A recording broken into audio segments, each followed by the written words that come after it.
दोस्तों, स्वागत है आपका एक और नए वन शॉट के साथ में। जिन बच्चों का 6 सेमेस्टर का फिजिक्स का सेकंड पेपर है और ऑब्जेक्टिव है भाई, तो डिस्क्रिप्शन में हमने पूरे वन शॉट का लिंक आपको दे दिया है।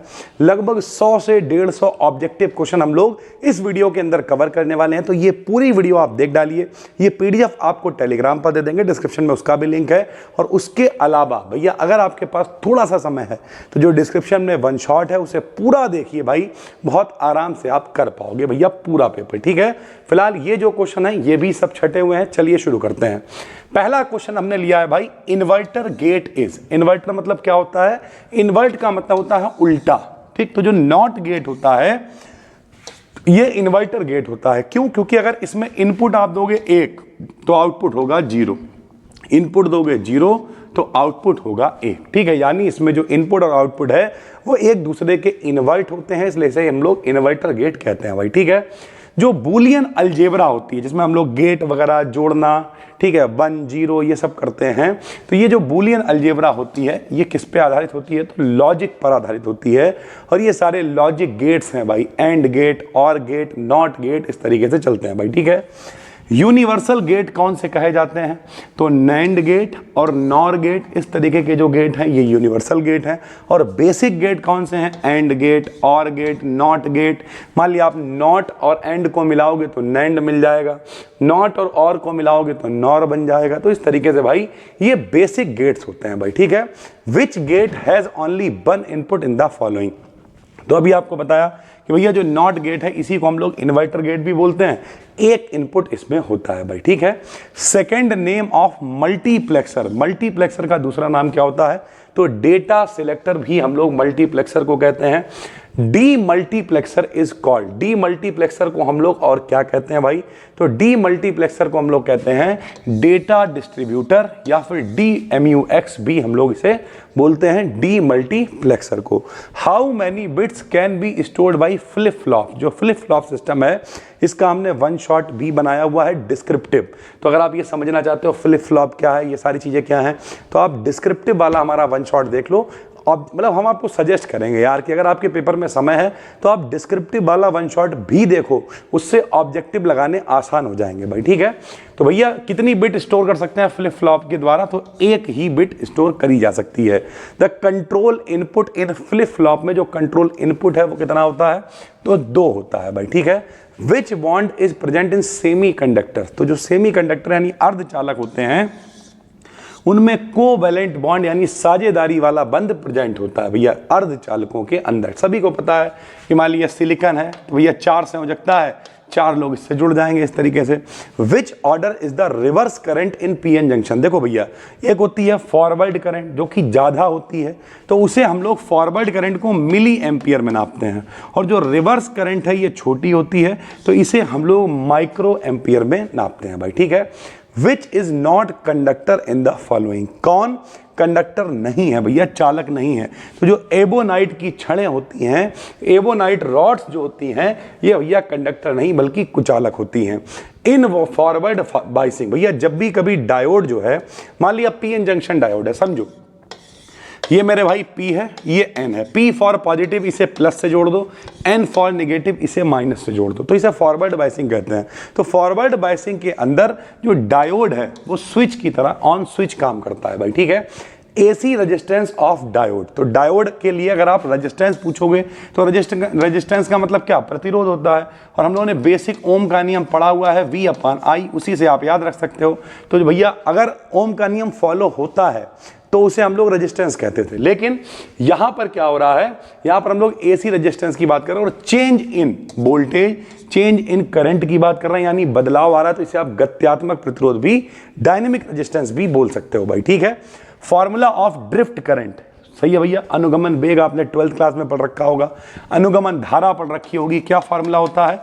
तो I बराबर NAVDE होता है। इसमें VD ड्रिफ्ट वेलोसिटी यानी अनुगमन वेग है भाई। ठीक है, resistance of ideal diode in forward biasing. देखो भैया फॉरवर्ड बाइसिंग में करंट का मान बहुत ज्यादा होता है, और जब करंट बहुत ज्यादा होगी तो जो रेजिस्टेंस होगा वो लगभग कितना हो जाएगा?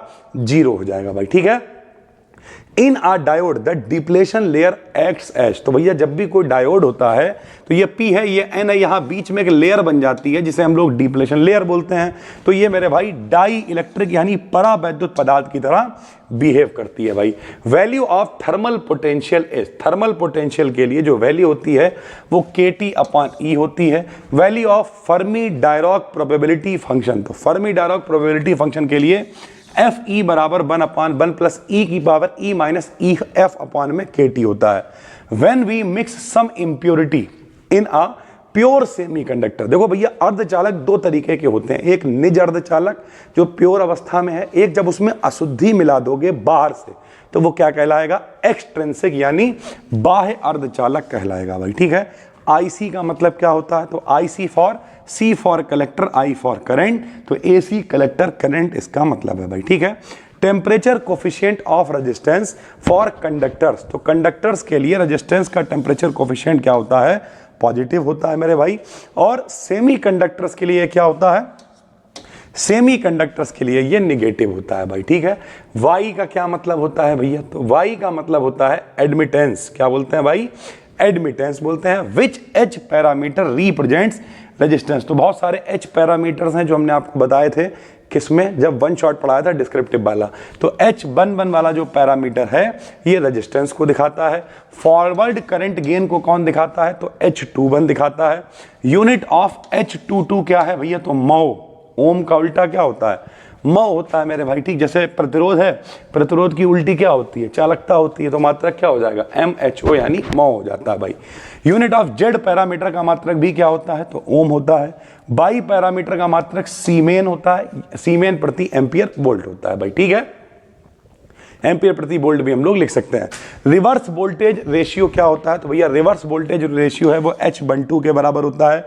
विच of the following pair of H parameter have no unit, किनका कोई मात्रक नहीं होता, तो भैया H12 और H21 का कोई भी मात्रक नहीं होता है मेरे भाई। ठीक है, क्यों नहीं होता, क्योंकि ये रेशियो है, ये देखो रिवर्स वोल्टेज रेशियो है ना ये, तो रेशियो का मतलब अनुपात, तो ऊपर भी यूनिट वही होगी, नीचे मान लिया वोल्टेज का रेशियो है तो ऊपर भी वोल्ट नीचे भी वोल्ट, वोल्ट से वोल्ट कट जाएगा, कोई भी यूनिट नहीं होगी भाई। ठीक है, transconductance of JFET, JFET के लिए जो ट्रांस कंडक्टेंस की वैल्यू है वो GM बराबर del ID upon del VGS होती है।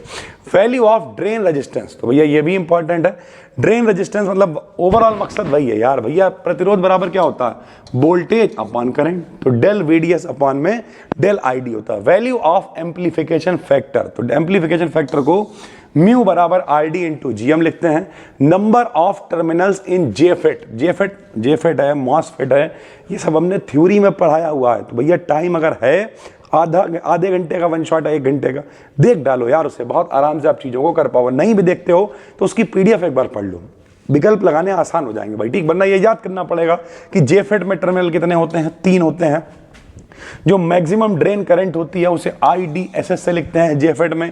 The gate is insulated in MOSFET by following, तो भैया मॉसफेट के अंदर जो गेट है वो इंसुलेटेड होता है SiO2 लेयर के द्वारा भैया। ठीक, सिलिका की लेयर के द्वारा इंसुलेटेड होता है। How many PN junction are present in JFET, JFET के अंदर कितने PN जंक्शन होते हैं, तो जेफेट के अंदर मेरे भाई 2 PN जंक्शन पाए जाते हैं।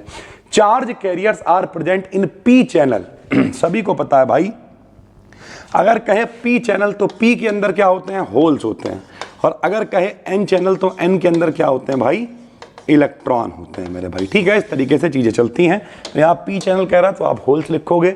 Input impedance of MOSFET is, तो मॉसफेट के लिए जो इनपुट इंपीडेंस है वो 10,000 मेगा ओम होता है। How many terminals are present in SCR, most important है, सिलिकॉन कंट्रोल्ड रेक्टिफायर से क्वेश्चन बनेगा। 3 होते हैं मेरे भाई। लेयर कितनी होती हैं, तो 4 होती हैं। जंक्शन कितने होते हैं, तो 3 PN जंक्शन होते हैं। Terminal UJT unipolar junction transistor में कितने होते हैं, तो 3 होते हैं, और इसमें जंक्शन नाम ही है उसका यूनी जंक्शन, तो यूनी मतलब एक जंक्शन होता है। डोपिंग इन P रीजन इन UJT, UJT में जो P रीजन में डोपिंग होती है वो भारी होती है, हैविली होती है। SCR was discovered, silicon controlled rectifier की खोज कब हुई, 1957 में हुई। SCR is the combination of the following, तो रेक्टिफायर और ट्रांजिस्टर का जो कॉम्बिनेशन होता है उसे हम लोग SCR कहते हैं भाई, ठीक है। वन जंक्शन ट्रांजिस्टर कौन है, तो अभी बताया यूनी माने एक, तो UJT वन जंक्शन ट्रांजिस्टर है। Resistance of SCR in on state, तो जब SCR ऑन स्टेट में होगा तो इसका रेजिस्टेंस 0.01 से 0.1 ओम के बीच में होता है। विच डिवाइस हैज नेगेटिव रेजिस्टेंस, तो जो टनल डायोड होता है या इसाकी डायोड भी बोलते हैं इसे, क्योंकि भैया साइंटिस्ट के नाम पे चीजें चलती हैं, तो इसमें नेगेटिव रेजिस्टेंस होता है। The emitter doping in UJT is, तो UJT में एमीटर की डोपिंग क्या होती है, बहुत हाई रखी जाती है भाई, ठीक है। एमीटर मतलब जिससे इलेक्ट्रॉन या फिर होल्स एमिट होंगे भाई, ठीक है। The resistance between B1 and B2, जो दो बेस होते हैं, ये भी हमने डिस्क्रिप्टिव में पढ़ाया हुआ है, उनके बीच का जो रेजिस्टेंस होता है वो 4 किलो ओम से 10 किलो ओम होता है। The base in binary number system, सभी को पता है बाइनरी नंबर सिस्टम का जो बेस होता है वो 2 होता है। बाइनरी का मतलब ये द्वि आधारी हिंदी में कहते हैं, केवल 0 और 1 की बात करते हैं भाई, ठीक है। जैसे कह रहा 49 को बदलो बाइनरी में, 49 काय में है, डेसिमल में, दशमलव में, 0 1 2 3 4 5 6 7 8 9 10 संख्याएं भाई, ठीक है। तो इनका बेस कितना है, 10 है। 0 से लेकर 9 तक 10 संख्याएं होती हैं। लेकिन अगर आपको इसे बाइनरी में बदलना है सिर्फ 0 और 1 में, तो हम पहले भी सिखा चुके हैं, फिर बता देते हैं। बेसिक तरीका होता है आप 2 से काटते जाओ। जैसे आपने 2 से काटा, 2 दूनी 4, 2 चौक 8, 49 था, फाइनल ईयर में हो इतना तो समझ में आएगा। 49 था, पूरा नहीं कटा तो 1 यहां उतार लेंगे। फिर 2 से काटा, पूरा कट गया 24, तो 0 उतारेंगे। 2 छंग 12, 0 उतारेंगे। 2 तियां 6, 0 उतारेंगे। 2 1 कम 2, पूरा नहीं कटा तो 1 उतारेंगे। और जो लास्ट में 1 बचता है उसे सबसे आखिर में लिख देते हैं। लिखने का तरीका क्या होता है, नीचे से ऊपर की तरफ लिखते हैं भाई। तो 1 1 0 0 0 1 1 भैया, ठीक है। कैसे लिखोगे बताओ, इसे कैसे लिखोगे बताओ, ऐसे लिखोगे 1 1 0 0 0 और 1, ये आ जाएगा मेरे भाई 49 को जब आप बाइनरी में कन्वर्ट करोगे भाई, ठीक है। उसके अलावा how many bits are required, कितनी बिट इसमें रिक्वायर्ड हो रही हैं, तो 1 2 3 4 5 6, तो 6 इसका आंसर हो जाएगा भाई, ठीक है। उल्टा भी आ सकता है, 1 और 0 की फॉर्म में, यानी बाइनरी की फॉर्म में दे देगा, डेसिमल की फॉर्म में पूछेगा। तो बहुत सरल तरीका होता है, जो भी 1 0 वगैरह आपको दे रखा हो उसे लिख लो, ठीक, उसे लिख लो मेरे भाई। उसके बाद पीछे से उल्टी तरफ से 2 2 2 सबका बेस लिख दो, 2 की पावर 0 1 2 3 4 ऐसे करके लिख दो भाई, ठीक। अगर इनमें से कोई 0, मान लिया ये 0 होता तो 0 से गुणा होगी, ये वैसे ही खत्म हो जाता, लेकिन यहाँ तो 0 नहीं है तो सबकी गुणा हल करनी पड़ेगी। किसी की पावर 0 होती है तो मान 1 होता है, 1 की 1 से गुणा 1 आ जाएगी। 2 1 कम 2, फिर 1 से गुणा होगी तो 2 आ जाएगा। 2 दूनी 4, 1 कम 4, 2 दूनी 4 दूनी 8, 1 कम 8, 2 दूनी 4 दूनी 8 दूनी 16, 1 कम 16। तो इस तरीके से मेरे भाई सबको जोड़ेंगे, जो आएगा वही आंसर हो जाएगा भाई, ठीक है। 19 का आप कमेंट में बताना कि कितना मेरे भाई 1 0 की फॉर्म में आएगा। How many bits are in 1 byte, ठीक है भैया। तो सबसे छोटी यूनिट क्या होती है, सबसे छोटी यूनिट बिट होती है। जब 8 बिट मिलती हैं तो क्या बनता है, 1 बाइट बनता है। और उसके बाद मेरे भाई 1024 बाइट मिलेंगी तो 1 KB यानी किलो बाइट बनेगा। फिर 1024 KB मिलेंगे तो MB यानी मेगाबाइट बनेगा। फिर MB से GB बनेगा। आप लोग नए जमाने के बच्चे हो, ये सब आपको पता है भाई, ठीक है। Which is voltage controlled device, तो जो FET फेट होता है, फील्ड इफेक्ट ट्रांजिस्टर, ये वोल्टेज कंट्रोल डिवाइस होता है। और करंट कंट्रोल डिवाइस BJT होता है। जो पैरेलल एडर होते हैं वो सीरियल एडर से फास्टर होते हैं। एडर क्या होते हैं, हाफ एडर, फुल एडर, सब कुछ हमने 1 शॉट में डिस्क्रिप्टिव में पढ़ाया है भाई, ठीक है। Which of the following is fastest switching device, तेज सबसे, तो मॉसफेट जो है वो फास्टेस्ट स्विचिंग डिवाइस है।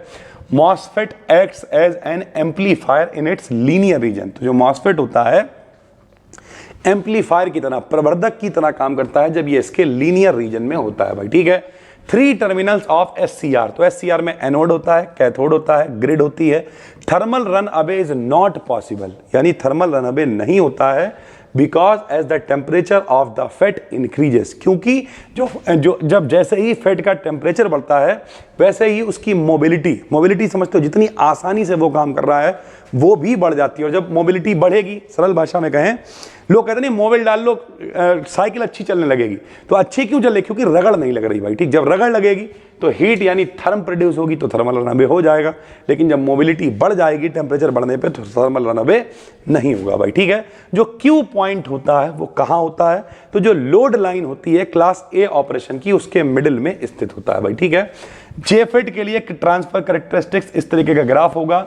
बीजीएस और आईडी के बीच में यानी ड्रेन करंट के बीच में ग्राफ है। जेफेट के लिए इस तरीके से बनता है।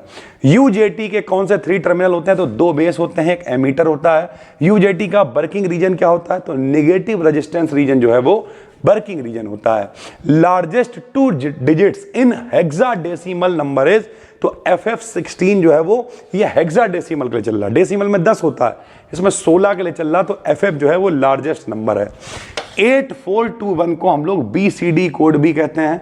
Number of bits used to store BCD digit के लिए 4 बिट्स का हम लोग इस्तेमाल करते हैं भाई, ठीक है। एक्सेस 3 कोड को हम लोग सेल्फ कॉम्प्लीमेंटिंग कोड भी कहते हैं। आउटपुट इज हाई, आउटपुट की वैल्यू ज्यादा मिलेगी अगर इनपुट की वैल्यू भी हाई होगी। ये स्टेटमेंट किसका है मेरे भाई? तो ये OR गेट का स्टेटमेंट है। क्लॉक पल्सेस इन डिजिटल सर्किट्स, तो भैया जो डिजिटल सर्किट्स होते हैं वो भैया किसके द्वारा जनरेटेड होते हैं? तो वो सारे के सारे क्रिस्टल्स के द्वारा जनरेटेड होते हैं। Master slab JK flip flop is an example of pulse triggered device भी हम लोग कह सकते हैं JK फ्लिप फ्लॉप को भाई, ठीक है। Which condition of RS flip flop, सब समझाया हुआ है मेरे भाई, इज अनस्टेबल। तो RS फ्लिप फ्लॉप के लिए S की वैल्यू 0 और R की वैल्यू 1, ये अनस्टेबल होती है भाई, ठीक है। उसके अलावा बात करें तो forward bias PN junction has a resistance of order Om.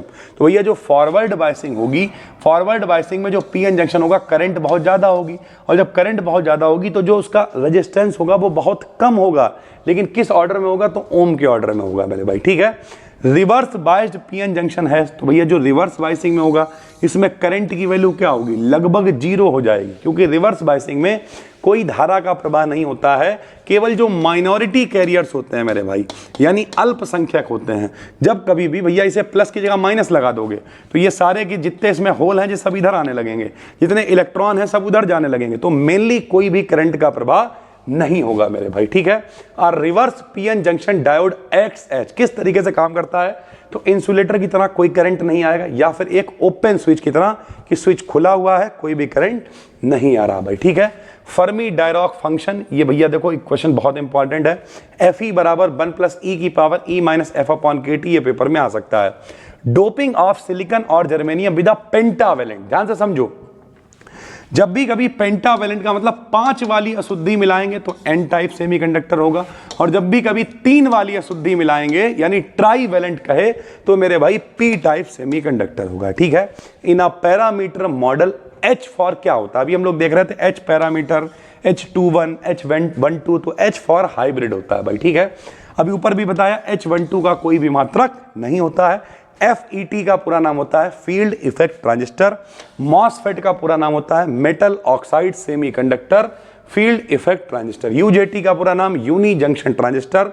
UJT का सिंबल इस तरीके से बनता है, 2 बेस हम लोगों ने दिखा दिए, और इस तरीके से UJT का सिंबल बनता है। SCR का पूरा नाम सिलिकॉन कंट्रोल्ड रेक्टिफायर होता है। Digital circuits are often called, switching circuit भी हम लोग बोल देते हैं जो डिजिटल सर्किट्स होते हैं। जो ASC सेकेंड होता है यानी II होता है, American standard code for information interchange कहते हैं। बेस ऑफ हेक्साडेसिमल, अभी आपको बताया बाइनरी का बेस 2 होता है, डेसिमल का 10 होता है, और हेक्साडेसिमल के लिए बेस होता है 16। यूनिवर्सल गेट, नैंड और नॉर ऊपर भी बता चुके हैं। The basic building block of sequencing logic circuit के लिए, सीक्वेंसिंग लॉजिक सर्किट कैसे बनते हैं? तो फ्लिप फ्लॉप से बनते हैं भाई, ठीक है। Which is used for storing 1 bit digital data, तो 1 बिट डिजिटल डेटा को स्टोर करने के लिए फ्लिप फ्लॉप्स का इस्तेमाल करते हैं। Other name D flip flop के लिए डी फॉर डिले होता है, तो डिले फ्लिप फ्लॉप भी इस्तेमाल करते हैं। Truth table of RS flip flop has how many valid enters, तो टोटल 4 होते हैं RS फ्लिप फ्लॉप के लिए। फ्लिप फ्लॉप की टेबल वगैरह सब कुछ हमने बना के दिखाई है अपने वन शॉट में भाई, ठीक है। A basic RS flip flop can be constructed by cross coupling with logic gate, यानी जो RS फ्लिप फ्लॉप है उसे आप कैसे बना सकते हो? तो NOR और NAND गेट से बना सकते हो भाई, ठीक है। The value of voltage from gate to source in a F, यानी FET में गेट टू सोर्स वोल्टेज की value which pinches off the channel condition is called, तो इसे हम लोग कहते हैं पिंच ऑफ वोल्टेज। वो वोल्टेज जो क्या करे भैया, चैनल कंडक्शन को क्या करे? पिंच कर दे, पिंचेस कर दे, पिंचेस ऑफ कर दे भाई, ठीक है, उसे हम लोग पिंच ऑफ वोल्टेज बोलते हैं भैया। ठीक, ये रिलेशन है, शोकले की इक्वेशन है, ID बराबर IDSS 1 माइनस का BGS अपान, ये इक्वेशन आपको देख लेनी है, शोकले की है। मेटल ऑक्साइड लेयर मॉसफेट में SiO2 सिलिका की होती है, ऊपर भी बता चुके हैं। मॉसफेट को हम लोग IG फेट भी बोलते हैं, जहां पर IG फेट का मतलब होता है इंसुलेटेड गेट फेट भैया। ठीक है, for a practical MOSFET input impedance should be, यानी अगर आपको मॉसफेट का प्रैक्टिकली बात करनी है तो उसका जो इंपिडेंस की वैल्यू है वो ज्यादा होनी चाहिए।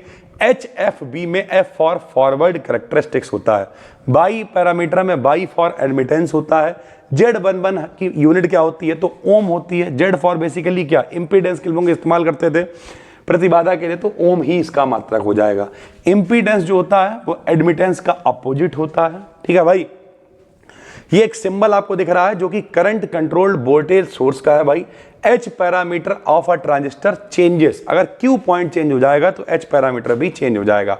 हाफ एडर सर्किट में 2 इनपुट होते हैं और 2 आउटपुट होते हैं, फुल एडर में 3 इनपुट और 2 आउटपुट होते हैं। PISO का मतलब है पैरेलल इनपुट सीरियल आउटपुट। ठीक है भाई, उसके अलावा डी मल्टीप्लेक्स में क्या होता है 1 into मैनी, एक को कई में बदलना भैया। ठीक है, डी मल्टीप्लेक्स कहलाता है। ALU का मतलब अर्थमेटिक लॉजिक यूनिट है। ALU क्या है तो कॉम्बिनेशनल डिजिटल सर्किट है जो हम लोगों के लिए लॉजिकली काम करता है कंप्यूटर में। इस तरीके से भैया ये थ्योरम है, सभी को पता है कि भैया अगर ऊपर पूरे पे लगा हुआ है तो प्लस हटेगा, बीच में डॉट आएगा और दोनों पे अलग अलग बार लग जाएगा, तो ये थ्योरम है मेरे भाई। ठीक है, Fermi level in an intrinsic, Fermi level जो है वो इंट्रिंसिक सेमीकंडक्टर्स में lies exactly at the middle of the energy gap, जो एनर्जी गैप होता है उनके बिल्कुल बीचों बीच में फर्मी लेवल पाया जाता है भाई। ठीक है, doping level in extrinsic semiconductor lies in which range, तो एक्सट्रिंसिक सेमीकंडक्टर्स में जो डोपिंग लेवल होता है वो 10 की घात 9 से 10 की घात 11 एटम्स तक होता है भाई। ठीक है, ये लगभग 120 क्वेश्चंस हैं भाई, ये सिर्फ प्रैक्टिस के लिए हैं। हम आपको सजेस्ट करेंगे भैया जो डिस्क्रिप्शन में हमने प्लेलिस्ट डाली, प्लेलिस्ट नहीं है, जो वन शॉट है मेरे भाई, उस वन शॉट को आप जरूर देख डालें भाई। ठीक है, क्यों? क्योंकि इस पेपर में कुछ भी बन सकता है, तो हम ये नहीं कह रहे इस वाले पेपर से बहुत सारे क्वेश्चंस आ जाएंगे, ये प्रैक्टिस के लिए थे।